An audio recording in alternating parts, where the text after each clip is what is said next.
This is a story about a world obsessed with stuff. It's a story about a system in crisis. We're trashing the planet, we're trashing each other, and we're not even having fun.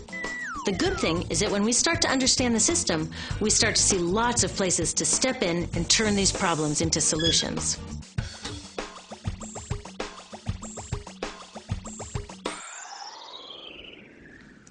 Can I tell you, I love my Pantene Pro V. Of the dozen or so personal care products that I use every day, it's the one I can't live without. Says it gives my dull hair the ultimate cool shine. How does it do that? I was wondering that while I was lathering it in my hair one day, so I read the ingredients right here. Sodium lauryl sulfate, tetrasodium EDTA, methyl isothiazolinone. What is this stuff? I took this list to some scientists who know how to read it. Turns out my Pantene contains a chemical linked to cancer. And lots of other products in my bathroom, from sunscreen to lipstick and even baby shampoo, also contain chemicals linked to cancer or other problems like learning disabilities, asthma, and even damaged sperm. Like most parents, I try to keep my family safe. But now I find out my bathroom is a minefield of toxins? What are we supposed to do? To find out the answers, we have to go back to one of the key features of our materials economy: toxics in, toxics out.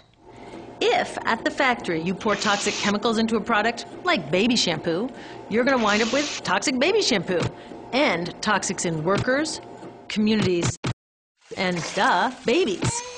So let's take a closer look at this toxic outrage where it seeps into our lives every day, in the bathroom. The average woman in the U.S. uses about 12 personal care products daily. The average man, about 6. Each product containing a dozen or more chemicals.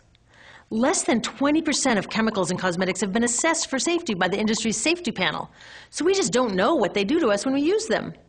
Would you fly on an airline that only inspects 20% of its planes? Of course, not all of these chemicals are dangerous, but we know that many are. Some are carcinogens. That means that they can cause cancer. Others are neurotoxins and reproductive toxins, proven to mess up brain development and reproduction in animals. Wait a minute, we're animals too. It's like a giant experiment. We're using all these mystery chemicals and just waiting to see what happens. One thing we do know is that they're getting inside us.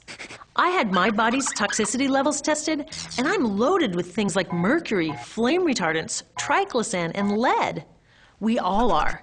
Even babies are being born pre-polluted. Now, I know we can't live in a lead-free world, but do we have to put lead in our lipstick?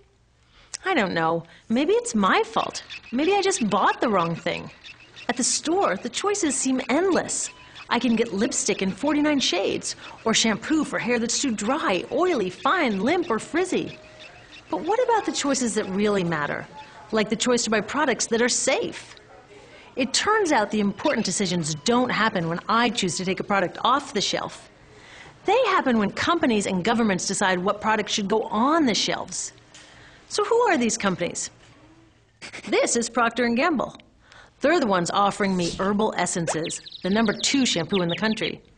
It contains toxic petrochemicals made from oil. Since when is oil an herb?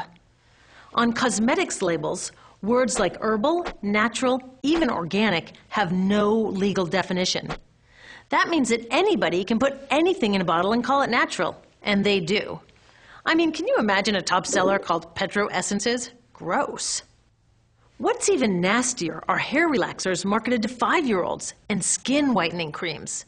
These are super toxic, both in their ingredients and in the message they send about what beauty is. Oh, here's Estee Lauder offering me a chance to help find a cure for breast cancer.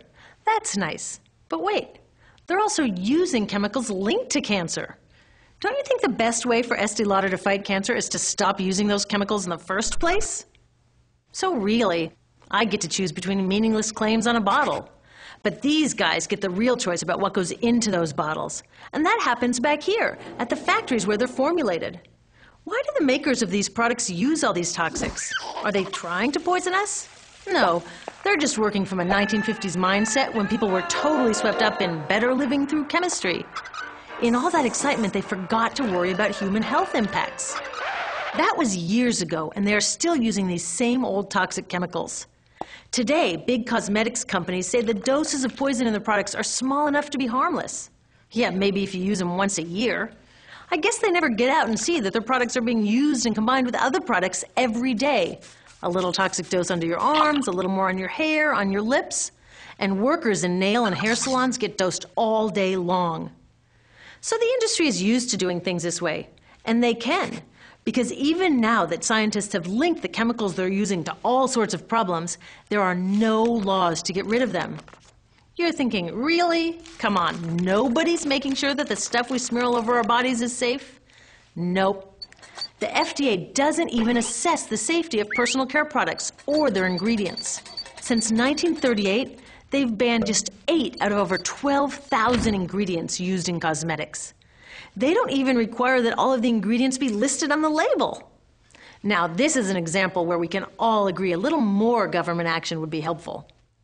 This lack of regulation leaves a huge hole that the cosmetics industry is all too happy to fill. They set up their own committee to self-police their products, and compliance with their recommendations is voluntary. So the cosmetics industry is making the rules and then deciding whether or not to follow them. So you see, it isn't our fault that these toxic products are in our bathrooms. It's a whole broken system that's ignoring the simple rule: toxics in, toxics out. But we're not helpless. There are resources online that we can use to protect ourselves by identifying the best possible choices in the store. But the real action is with people working to change the system. Because if we really want to solve this problem, we got to start here with these guys. Women, parents, workers, people all over the country are demanding that Congress pass a new law, giving FDA the power to make sure that our personal care products are safe. We need common sense laws based on the precautionary principle. That means that when you're dealing with hazardous chemicals, just err on the side of caution. Let's not debate how much lead should be allowed in lipstick. Just get the toxic chemicals out of our products. Smarter laws would force companies to get past that old 50s mindset and figure out how to get us all clean and shiny without toxic chemicals. Can they? Totally. Many responsible cosmetics companies are already putting safer products on the market.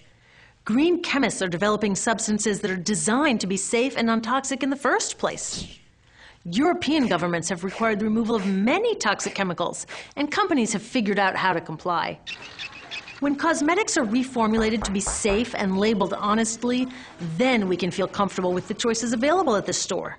We can choose bouncy hair or full hair, shiny lipstick or matte. We can even choose to feel beautiful without using 20 products. But we'll know that whatever we choose, the most important choice, the choice to be safe and healthy, has already been made.